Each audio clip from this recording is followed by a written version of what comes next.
2025-এ যারা মাধ্যমিক পরীক্ষা দেবে তাদের জন্য ভৌত বিজ্ঞানের সাজেশন।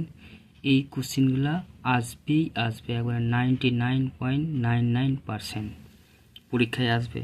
এই কোশ্চেনগুলো সলভ করলে তোমরা ভালো 90+ রেজাল্ট করবে অবশ্যই। তাহলে প্রথম কোশ্চেনটা কি বলেছে দেখো, প্রথম অধ্যায়ের পরিবেশের জন্য ভাবনা।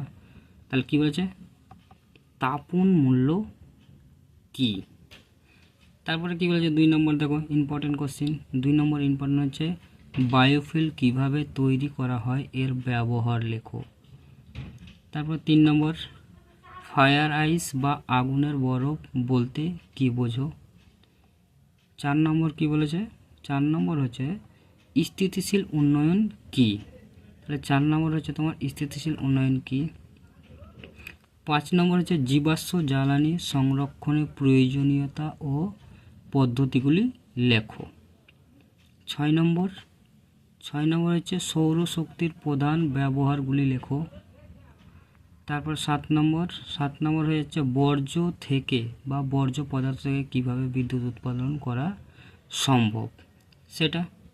তারপর 8 নম্বর, দেখো 8 নম্বর কী বলেছে, পাওয়ার অ্যালকোহল বা গ্যাসোল বলতে কি বোঝো। 9 নম্বর কোশ্চেন কী বলেছে, ওজোন স্তর ধ্বংসের সিএফসির ভূমিকা কি। 3 নম্বর অধ্যায়, দ্বিতীয় অধ্যায়টা এর পরে আছে, একটু আগে পিছিয়ে গেছে। 3 নম্বর অধ্যায়ে দেখা যাক কী কী কোশ্চেন আছে।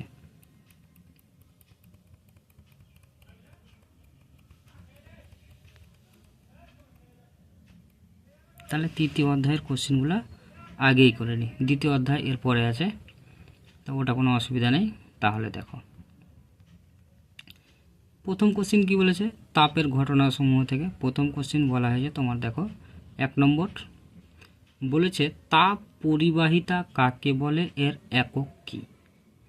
2 নম্বর কি বলেছে, তাপ পরিবহন ও তড়িৎ পরিবহনের মধ্যে দুটি করে সদৃশ্য ও বৈসাদৃশ্য উল্লেখ করো। 3 নম্বর, এটা একটু কী আছে, টাইপিং মিস্টেক আছে, তরলের আপত প্রসারণ গুণাঙ্ক প্রকৃত প্রসারণ গুণাঙ্ক মধ্যে সংজ্ঞা দাও এবং তাদের গাণিতিক রূপ লেখো। এটা হবে তরলের আপত প্রকৃত হয়ে গেছে, তরলের আপত প্রসারণ গুণাঙ্ক আর প্রকৃত প্রসারণ গুণাঙ্ক হবে, এটা একটু কারেকশন করে নিও তোমরা। তারপরে দেখো 4 নম্বরটা কি বলেছে, 4 নম্বর কি বলেছে, গ্যাসের আয়তন প্রসারণ গুণাঙ্কের সংজ্ঞা ও গাণিতিক রূপটি বর্ণনা করো। এটা ইম্পর্টেন্ট কোশ্চেন। তারপরে 5 নম্বরটা কি বলেছে, দেখো 5 নম্বর বলেছে তরলের প্রসারণ গুণাঙ্ক দুটির মধ্যে সম্পর্ক লেখো। তরলে যেটা আপত আর প্রকৃত প্রসারণ গুণাঙ্ক আছে তার মধ্যে সম্পর্ক লিখতে বলেছে। 6 নম্বর কঠিনের দৈর্ঘ্য প্রসারণ, ক্ষেত্র প্রসারণ ও আয়তন প্রসারণ গুণাঙ্কের মধ্যে সম্পর্ক কি। হলো এটা। তারপরে দেখো 2 নম্বর চ্যাপ্টার থেকে কি বলছে, গ্যাসের আচরণ আর রাসায়নিক গণনা, এই দুটো একসাথে করে দেওয়া হয়েছে। তাহলে এই দুটো থেকে কি কি ইম্পর্টেন্ট কোশ্চেন আছে। তাহলে প্রথম কোশ্চেন কি আছে, দেখো প্রথম কোশ্চেন আছে গ্যাস সংক্রান্ত চার্লসের সূত্রটি বিবৃত করো। তারপরে আছে সূত্রটিকে লেখচিত্রের সাহায্যে প্রকাশ করো। তারপরে 2 নম্বর কি বলেছে, দেখো 2 নম্বর কোশ্চেন হচ্ছে আদর্শ গ্যাসের সমীকরণটি প্রতিষ্ঠা করো। আদর্শ গ্যাসের যেটা সমীকরণ আছে সেটা প্রতিষ্ঠা করতে বলেছে। আদর্শ গ্যাসের সমীকরণটা প্রতিষ্ঠা করতে বলেছে।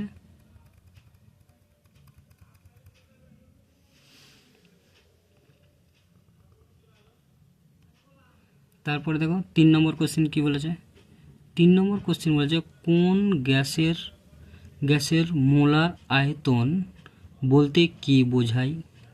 বাস্তব গ্যাসের আদর্শ আচরণ থেকে বিচ্যুতির দুটি কারণ উল্লেখ করো। তাহলে বিচ্যুতির দুটি কারণ উল্লেখ করতে বলেছে।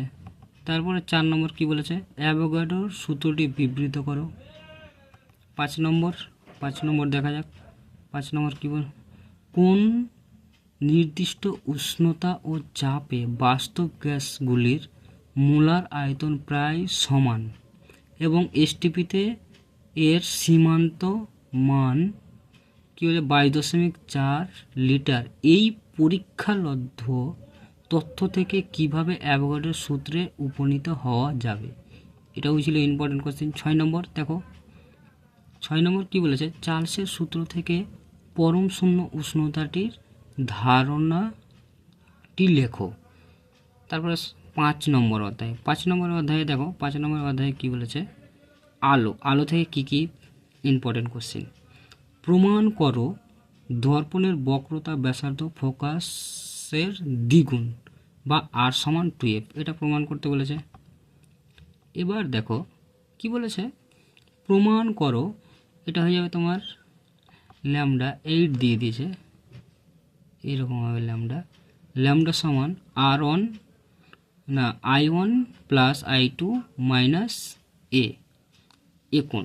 তাহলে এটা প্রিজমের ক্ষেত্রে প্রতিসরণে যেটা সূত্র আছে সেটা মানে চ্যুতিকোণটা প্রমাণ করেছে, lambda equal i1 plus i2 minus A.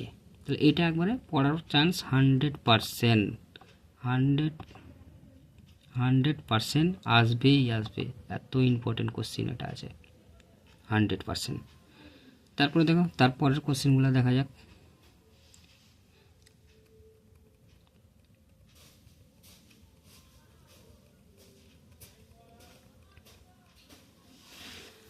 তাহলে দেখো কি বলেছে, 3 নম্বরটা কি বলেছে,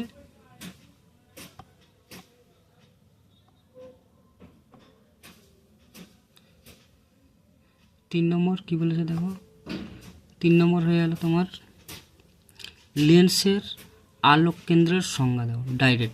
ডাইরেক্ট এইভাবেই আসবে, লেন্সের আলোক কেন্দ্রের সংজ্ঞা দাও। 4 নম্বর কি বলেছে, আলোর বিচ্ছুরণ কি।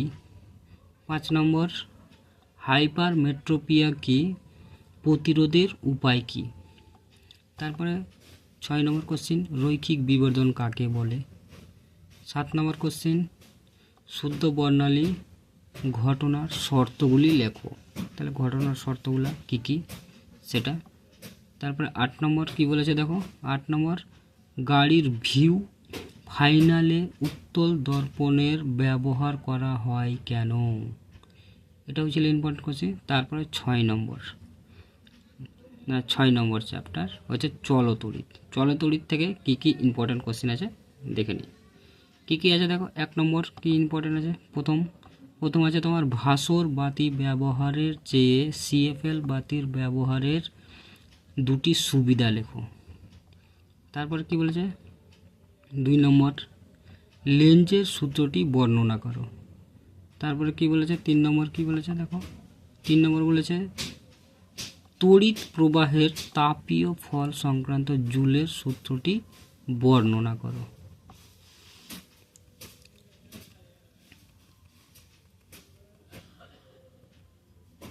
তারপরে দেখো 4 নম্বর কি বলেছে, 4 নম্বর বলেছে তোমার ওহমের সূত্রটি বর্ণনা করো। 5 নম্বর কি বলেছে, 5 নম্বর বলেছে তোমার জলবিদ্যুৎ উৎপাদনের ভিত্তিগত কৌশলটি লেখো। 6 নম্বর ইম্পর্টেন্ট কোশ্চেন হচ্ছে বৈদ্যুতিক শক্তি অনুমানের মূল্যায়নকরণ কিভাবে করা হয় এটা। তারপরে 7 নম্বর হচ্ছে তোমার অ্যাম্পিয়ার সন্তরণ নিয়মটি বিবৃত করো। তারপরে 8 নম্বর ফ্লেমিং এর বামহস্ত নিয়মটি লেখো। তারপর হচ্ছে 9 নম্বর দেখো, 9 নম্বর কী বলা হয়েছে, এসিকে ডিসিতে এবং ডিসিকে এসিতে রূপান্তরিত করা হয় কোন কোন যন্ত্রের সাহায্যে। তাহলে একটা করে উদাহরণ দিতে হবে। তারপরে 10 নম্বর কী বলেছে দেখো, বাল্যচক্রের ঘূর্ণনের নীতি ব্যাখ্যা করো। 7 নম্বর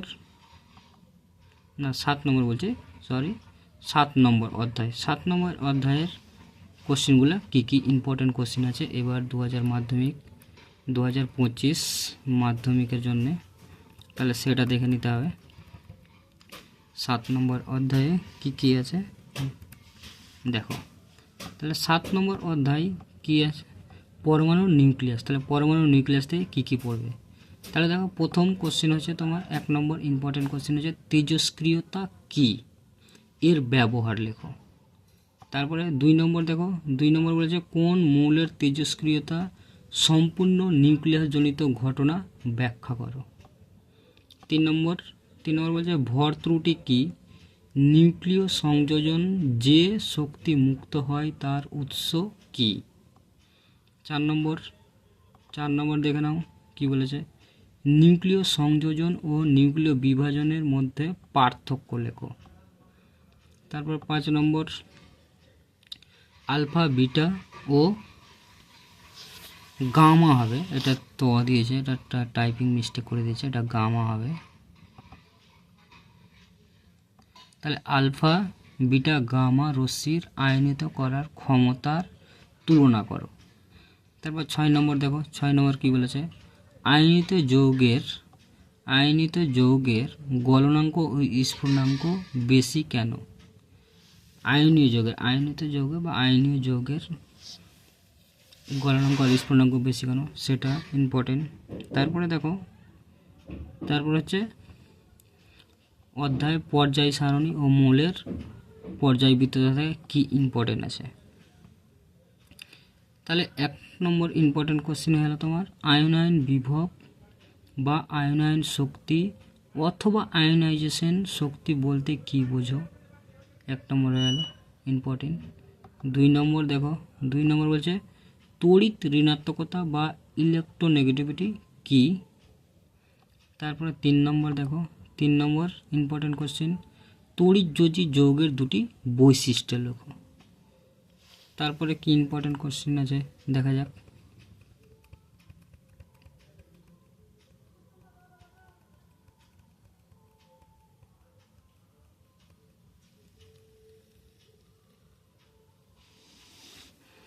তারপরে দেখো 4 নম্বর ইম্পর্টেন্ট কোশ্চেন। তাহলে 4 নম্বরটা কি আছে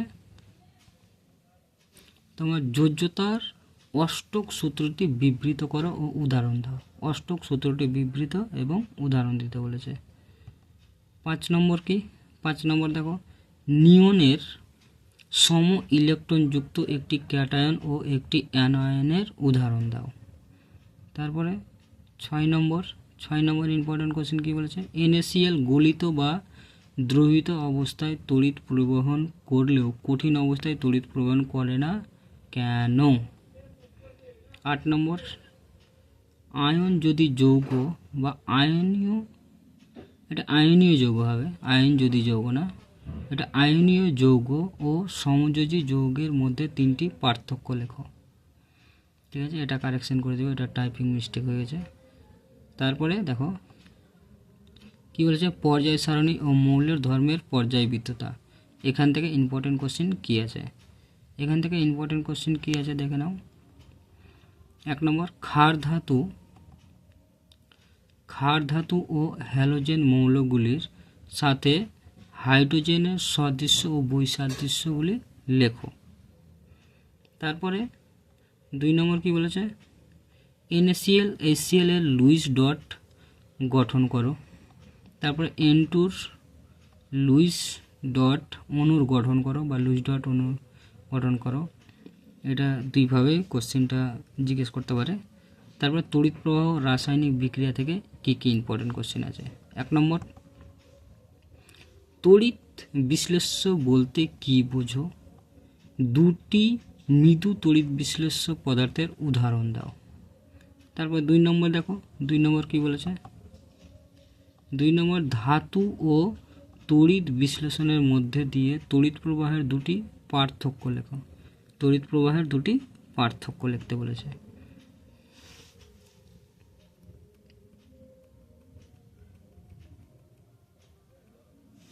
তারপরে দেখো 3 নম্বরটা কি বলেছে, 3 নম্বর তোমার জলের তড়িৎ বিশ্লেষণ পদ্ধতিটি ব্যাখ্যা করো। জলের তড়িৎ বিশ্লেষণ পদ্ধতিটি ব্যাখ্যা করতে বলেছে। তারপরে 4 নম্বর বলেছে কোনো বস্তুর ওপর সোনা ও রূপার প্রলেপ দিতে কি কি তড়িৎ বিশ্লেষ্য লাগে, অ্যানোড ও ক্যাথোড হিসেবে কি ব্যবহার করা হয়। তাহলে এটা ছিল ইম্পর্টেন্ট কোশ্চেন। তারপরে পরীক্ষাগারের রাসায়নিক শিল্পে অজৈব রসায়ন এখান থেকে কী কী ইম্পর্টেন্ট কোশ্চেন আছে দেখো। প্রথম কোশ্চেন হচ্ছে পরীক্ষাগারে অ্যামোনিয়া প্রস্তুতির এটা নীতি হবে, প্রস্তুতির ছুটে গেছে এখানে। তারপরে প্রয়োজনীয় রাসায়নিক দ্রব্য বিক্রিয়ার শর্ত সমীকরণ সহ লেখো। তারপরে 2 নম্বর দেখো, 2 নম্বর কী বলেছে, অ্যামোনিয়ার বিজারণ ধর্ম ব্যাখ্যা করো। 3 নম্বর লাইকার অ্যামোনিয়া বলতে কি বোঝো। 4 নম্বর হেবার পদ্ধতিতে অ্যামোনিয়ার শিল্প উৎপাদন ব্যাখ্যা করো। তারপরে হচ্ছে তোমার 5 নম্বর কি বলছে, কীভাবে ইউরিয়া উৎপাদন করা হয় এবং সমীকরণ সহ লেখো। ইউরিয়ার দুটি ব্যবহার উল্লেখ করতে বলেছে। তারপরে 6 নম্বর কি বলেছে দেখো, 6 নম্বর তোমার বলেছে H2S হাইড্রোজেন সালফাইড প্রস্তুতিতে গাঢ় H2SO4 ব্যবহার করা হয় না কেন। তাহলে গাঢ় H2SO4 ব্যবহার হয় না কেন।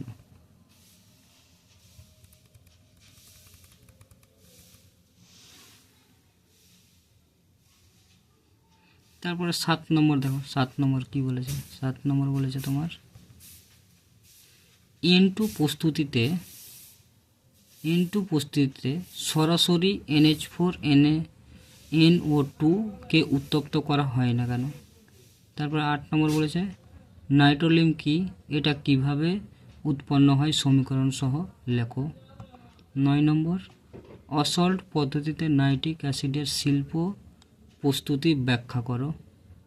10 নম্বর কি বলেছে, শিল্প প্রস্তুতিতে ব্যবহৃত অনুঘটককে বিচূর্ণ অবস্থায় রাখার কারণ কি। 11 নম্বর দেখো, কিভাবে তড়িৎ বিশ্লেষণ দ্বারা সোডিয়াম ধাতু নিষ্কাশন করা হয়। তারপরে হচ্ছে 12 নম্বর সিলভার নাইট্রেট জলীয় দ্রবণে H2S গ্যাস চালনা করলে কি ঘটে সমীকরণ সহ লেখো। 13 নম্বর এসওকে সরাসরি জলে দ্রবীভূত করে H2SO4 প্রস্তুত করা হয় না কেন।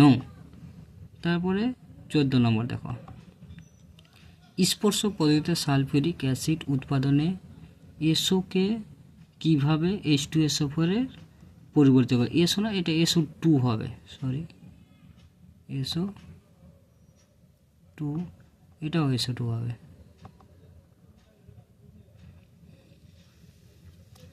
SO2 হবে। তারপরে দেখো, তারপরে কি ইম্পর্টেন্ট কোশ্চেন আছে দেখে নেওয়া যাক।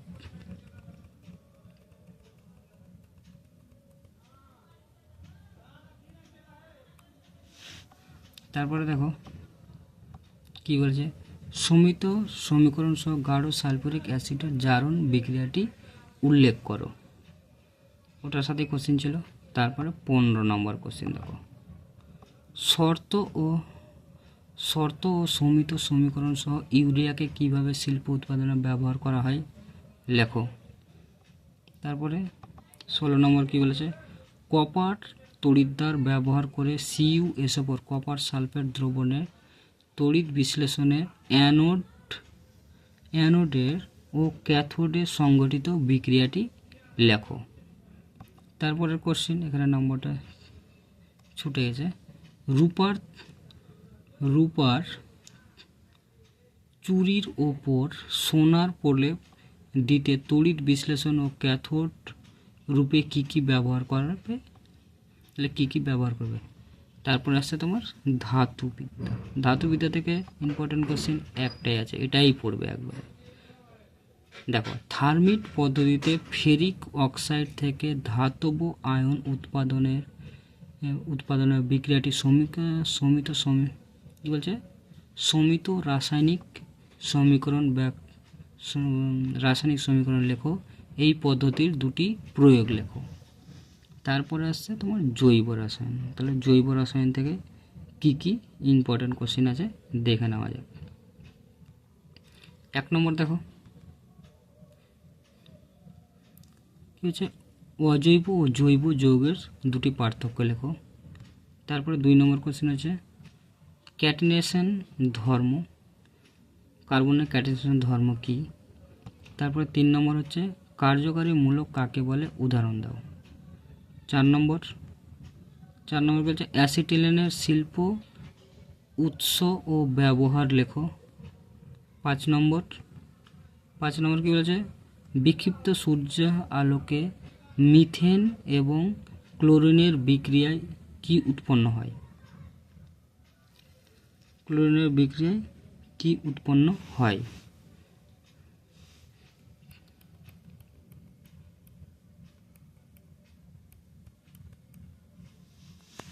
তারপরে দেখো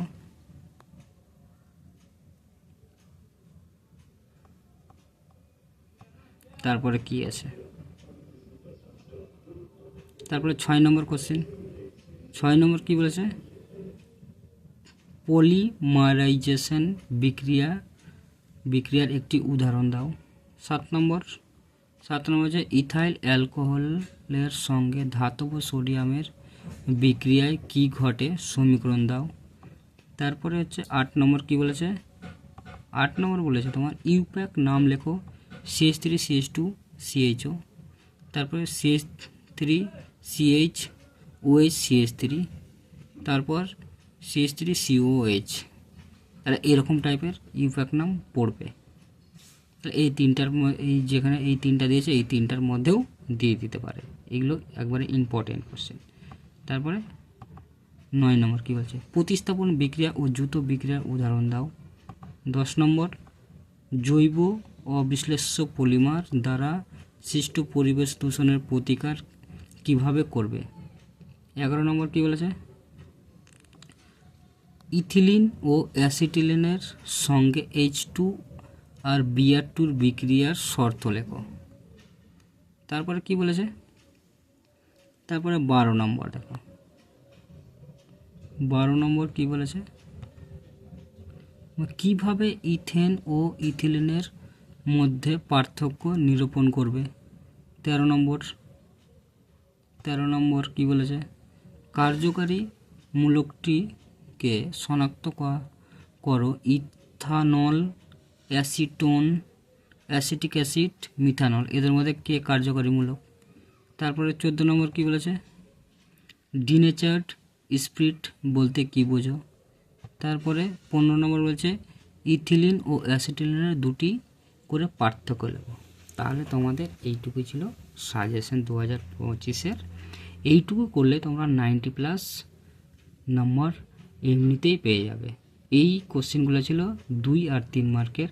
1 মার্কের জন্য তোমরা টেস্ট পেপারে যে 20টা স্কুল করে দিয়েছি সেই 20টা স্কুল দেখলেই তোমরা 1 মার্কের কোশ্চেন ওখান থেকে পেয়ে নিবে। আর এখানে যেই কটা আছে করালাম আজকে, তাহলে এইটুকু করবে তোমরা 90+ নাম্বার পেতে পারো। তাহলে পাওয়ার চান্স ম্যাক্সিমাম। তাহলে এটি করবে। আর এইটুকু যারা ভিডিও দেখেছো তারা অবশ্যই চ্যানেলটাকে লাইক অ্যান্ড সাবস্ক্রাইব করে দিবে আর পাশে থাকবে।